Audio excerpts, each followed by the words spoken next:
Bonjour à tous, c'est Gilles. Je pensais revenir aujourd'hui, bien que j'avais prévu de faire une pause aujourd'hui, puis je me baladais et l'esprit me disait, ça serait bien de parler. Alors bon, je reviens. Alors j'ai vraiment rien préparé. Toutes ces vidéos se font très très spontanément, hein, de toute manière. Même quand il y a des erreurs, je laisse l'erreur. Parce que bon, je vais revenir un petit peu là-dessus. En essence, c'est ce que je fais ici, c'est du développement personnel. C'est ce qu'on fait ici. On cherche un développement personnel. C'est toutes ces vidéos. Il y a plus de 1000 vidéos déjà que j'ai déjà posées sur ce sujet du développement personnel. Savoir que, bon, en essence, le spirituel est plus important que le matériel, mais ça n'a pas toujours l'air le cas. Parce que, c'est-à-dire qu'arriver à avoir le pouvoir de nos choix est plus important que le résultat sur le monde physique.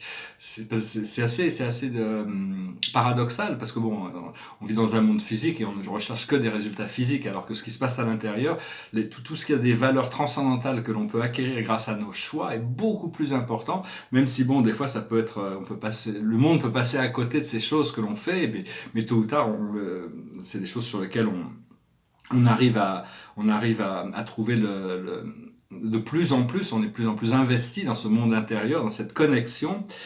Et parce que je regardais une vidéo il y avait cette phrase qu'ils ont dit dans cette vidéo, donc je la reprends, c'est une cotation. Je trouvais que c'est assez intelligent, c'est-à-dire que c'était sur les stratégies de business de Elon Musk. Je crois que la vidéo était. Il disait qu'il faut apprendre à échouer, sinon on échoue à apprendre. C'est-à-dire que nos erreurs, c'est quelque chose que bon, moi-même je réalisé depuis longtemps et j'en ai déjà parlé. C'est-à-dire qu'on apprend beaucoup plus de nos erreurs. Il vaut mieux faire une erreur et apprendre de l'erreur pour avancer plutôt que de ne pas savoir ce qui serait passé si on avait tenté sa chance. Et donc il ne faut pas hésiter, hein, on est soutenu par l'univers. C'est bien de pouvoir se projeter sa conscience dans la 12e dimension et voir que tous les maîtres ascensionnés sont rassemblés dans cette dimension universelle de lumière et connectés. Utilisez votre connexion avec les maîtres ascensionnés avec qui vous pouvez avoir une bonne connexion, que ce soit le Christ, le Bouddha, Saint-Germain, il y en a des milliers et des milliers qui sont là pour vraiment nous assister, hein. Parce que la 5e dimension, de toute manière, ça va rester un mystère jusqu'au moment où ça va se révéler. Euh, Et donc, parce qu'on doit se rapprocher de cette porte de lumière dorée, hein, la porte de la lumière, la porte du ciel. Et une fois que notre conscience aura passé ce portail, on aura reconnecté à notre nature éternelle. C'est ce qui est en train de se préparer. C'est bien de travailler avec l'invocation de la flamme violette, hein. Saint-Germain, le maître ascensionné, c'est essentiellement, il y a un temple, il y a 12 galaxies qui ont été créées dans le subunivers de notre création, et chaque galaxie est dédiée à une fréquence de lumière divine par rapport aux 12 dimensions de la lumière polychromatique du Père et de la Mère Dieu. Et donc il y a cette septième galaxie, septième dimension, où il y a la flamme violette. Au centre, il y a un centre de pouvoir où il y a l'archange Zadkiel et Lady Améthyste qui conduisent l'évolution de cette flamme violette en accord avec Maître Saint-Germain et Lady Portia, qui sont les représentants de cette flamme violette sur Terre. Et donc on doit continuer à travailler avec cette flamme violette qui est vraiment, on va en avoir besoin pendant encore 1000 ans, hein, dans la société. C'est la flamme qui permet de transmuter l'impur en pur. Et de se transmuter pour pas que les cycles se répètent. Ce qu'il faut, c'est apprendre à inspirer de l'amour et inspirer de la lumière et expirer de l'amour. Inspirer de la lumière, expirer de l'amour. L'acte de respiration, ça se prend toute une vie à maîtriser. Personnellement, bon, j'ai longtemps été un peu handicapé à cause de mes problèmes de tabacologie, mais disons que ça reste, l'action de la respiration se passe vraiment, est vraiment essentielle. Ça nous permet d'intégrer cette lumière métatronique qui nous permet d'activer le feu à l'intérieur de notre ADN et de reconnecter avec ces particules d'adamantin. Ces particules d'adamantin sont des particules divines qui ont des pouvoirs extraordinaires. Ce que l'on recherche dans la science, c'est ces particules d'adamantin, mais elles ne se révéleront à nous que quand on sera éclairé, hein. C'est des particules magiques. Et donc voilà. Quand je dis que je voulais faire du bateau l'autre jour, c'était pas partir en course en solitaire autour du monde, hein. C'est pas du tout mon truc, c'est plutôt yachting, plaisance ou exploration si je vais faire du bateau. Et moi, je parlais aussi d'une possibilité d'un film sur le premier contact pour préparer l'humanité. Je sais pas trop comment ça pourrait être fait. Peut-être une série télé aussi qui pourrait préparer ça. Et donc voilà, je vais tirer 3 cartes pour voir avec la cache. Qu'est-ce que 3 passé, présent, futur. Le passé, c'est les arbres. On a grandi, on s'est ancré. Le présent, c'est l'époux, l'épouse. On se prépare pour cette union, cette préparation, pour cette communion, cette réunion.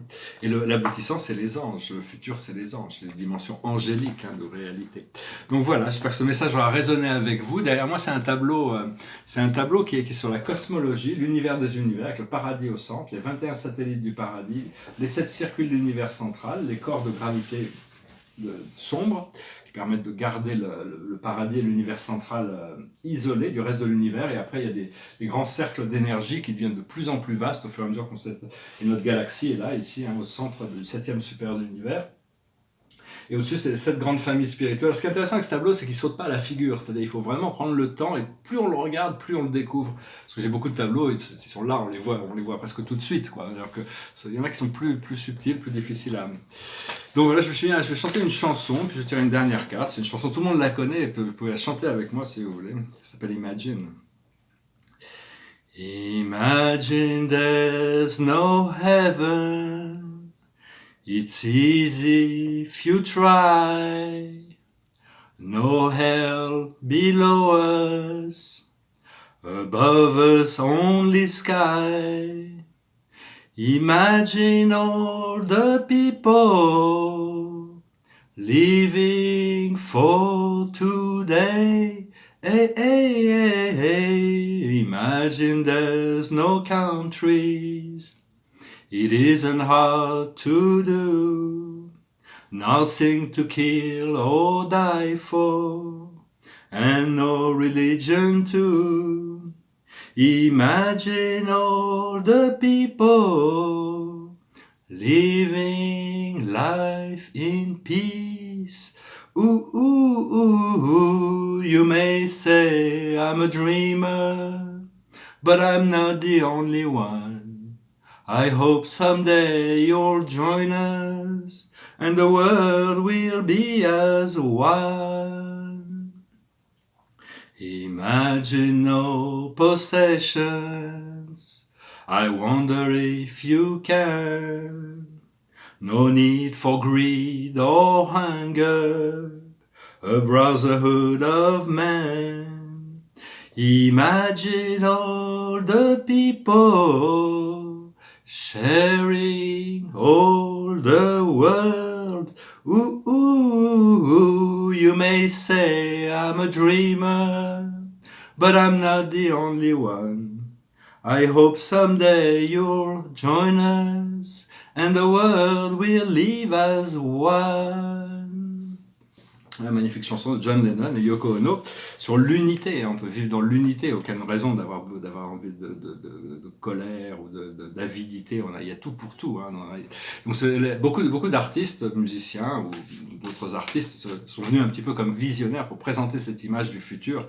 Parce qu'à travers la musique, les choses sont plus faciles des fois pour faire passer des messages à l'intérieur de chansons que de devoir l'expliquer verbalement. La carte de la journée, c'est le page de Raphaël, gentil, aimant, rêveur, sincère. La situation qui fait naître des émotions nouvelles. Nouvelle relation ou invitation à un événement. Votre intuition en dit long. Donc vraiment, suivez votre intuition. Il y a toutes sortes de... cette intuition, elle nous révèle plein de choses merveilleuses. Donc il faut vraiment s'investir de plus en plus dans cette réceptivité. Voilà, je vous salue, je vous remercie. Je vous souhaite une excellente journée. Je vous dis à bientôt. Namasté.